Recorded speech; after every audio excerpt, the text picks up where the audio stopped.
Is it recording? It's recording. Hey. It's time for Topic Town intro.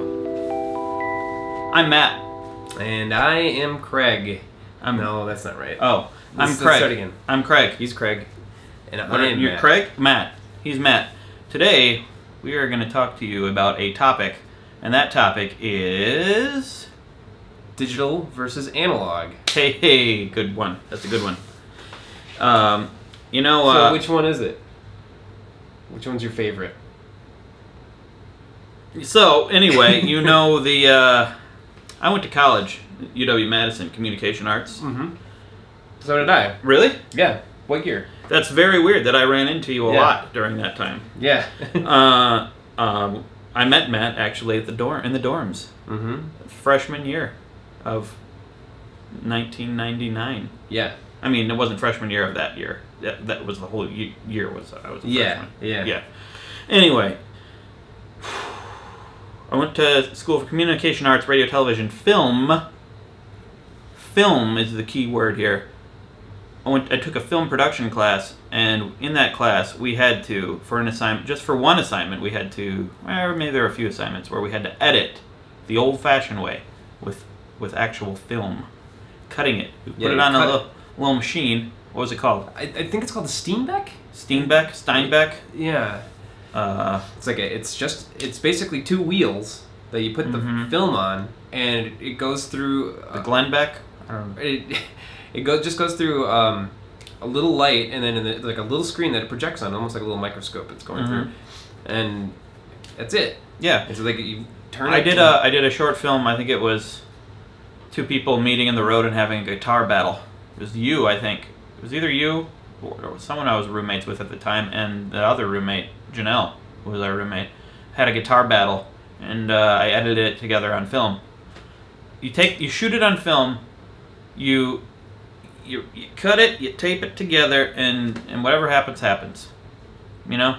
You can watch it back by turning a crank to see if it worked, but that's the best you got. That's why pacing in old movies you can't undo it.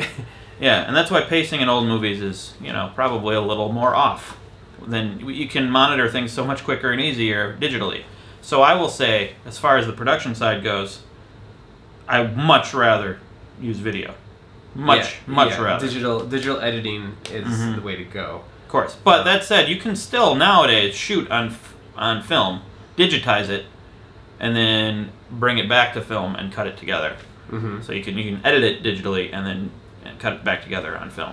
Yeah. The movie The Master, Paul Thomas Anderson, was one of the latest movies to actually be shot on 70mm film. Yeah, and that was sent to digitized and edited and then sent back. And it was beautiful. I didn't really like the movie, but it was beautiful. I mean, I liked it, but it was beautiful. Yeah, great acting, great shoot, great production. I didn't like the story. Well, yeah, I don't know. I don't really know what the story was, but yeah, see, that's part of the problem. It's part of the problem. Anyway, that's a big question, though. Why is film better? Like, I think one of the first movies to be shot all digitally was, I think, the second Star Wars, Attack of the Clones. Yeah, that was shot all digitally. The second prequel. Yeah, and I hated all three of those prequels. Yeah, that's kind of an example of where digital technology, computer-generated stuff, maybe didn't help the movie. Yeah, the unlimited ability to do whatever you want. Whatever George Lucas wanted. Yeah, it may have been an issue.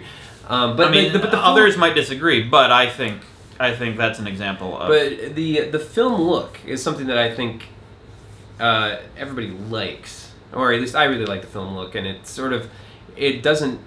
That film look was because of how film is. Right. Now they're able to replicate it pretty well digitally. Yeah, I mean, they're getting there. People who saw The Master, no one knew that it was, without reading about it first. You wouldn't be able to look at it and say that's film. That's one of them films. Yeah. I mean, you probably wouldn't say the phrase "that's one of them films" anyway. I mean, it's easy. Digital technology. Especially older or lower quality stuff, you can tell why people don't like it. I mean, I always, when I've always disliked how video looked. You know, when I was a kid and I was using camcorders to make movies, like the video never looked good, and I was like, why can't this look like Indiana Jones? Yeah. Nowadays we have DSLR cameras that can shoot 24 frames a second, which is what film is shot on, and the digital quality, the resolution is as good as film. It's approaching it. I think another thing is happening here. There's digital technology is becoming closer and closer to film quality, and there's also because of the internet and people are so used to watching things lower quality. I think those two things are intersecting, and you can make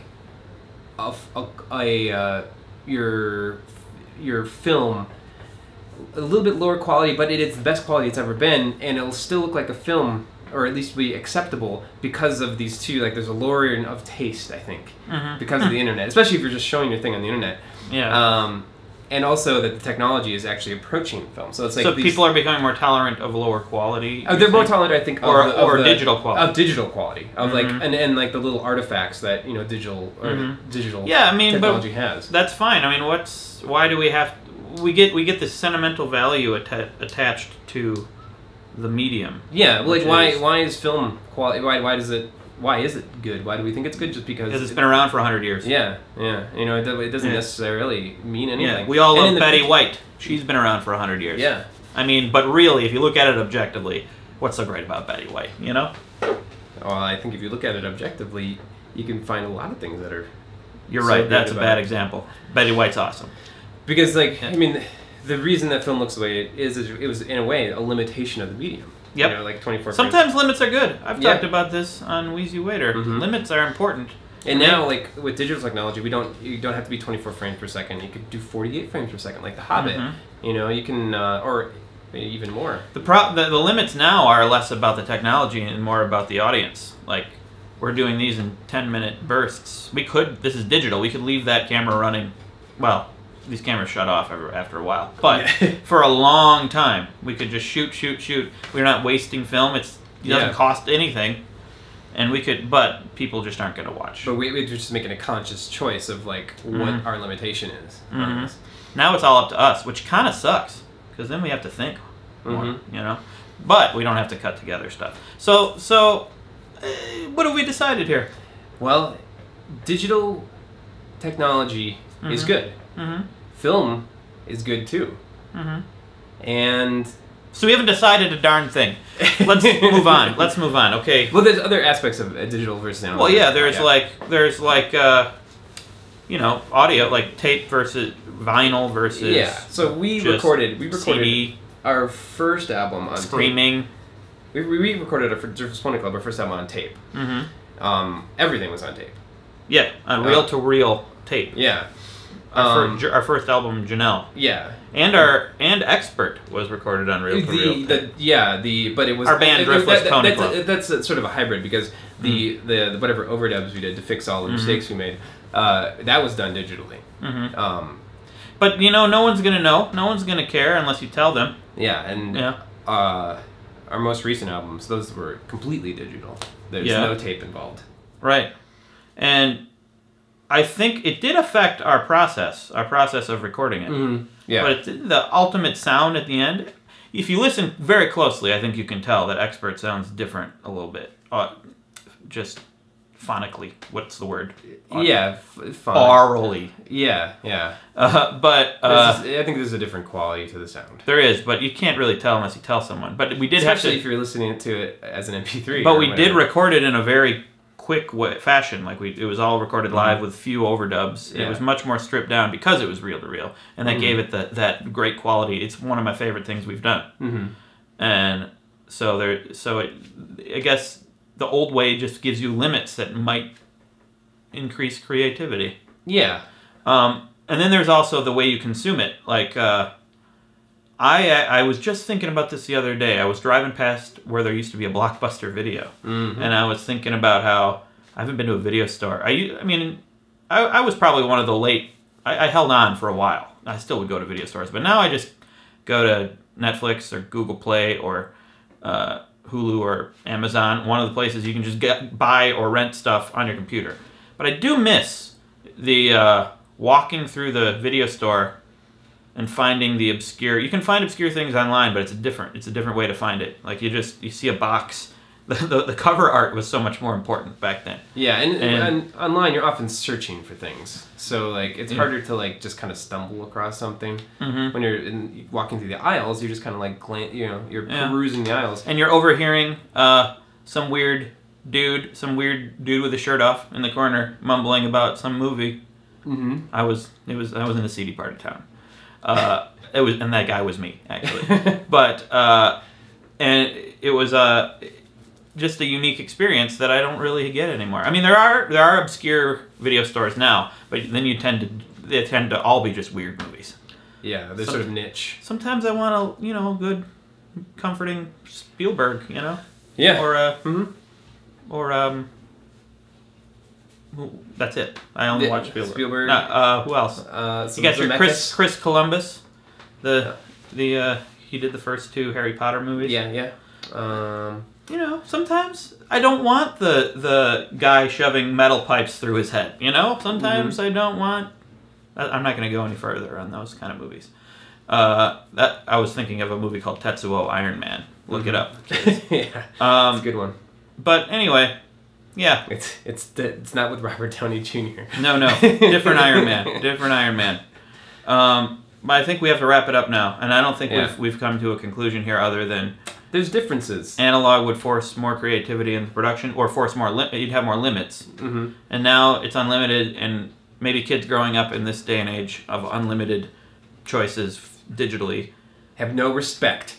Maybe. Well, or maybe they'll be better at it than we are. Because they've got access to the tools, and much more than we did as kids, and they can do more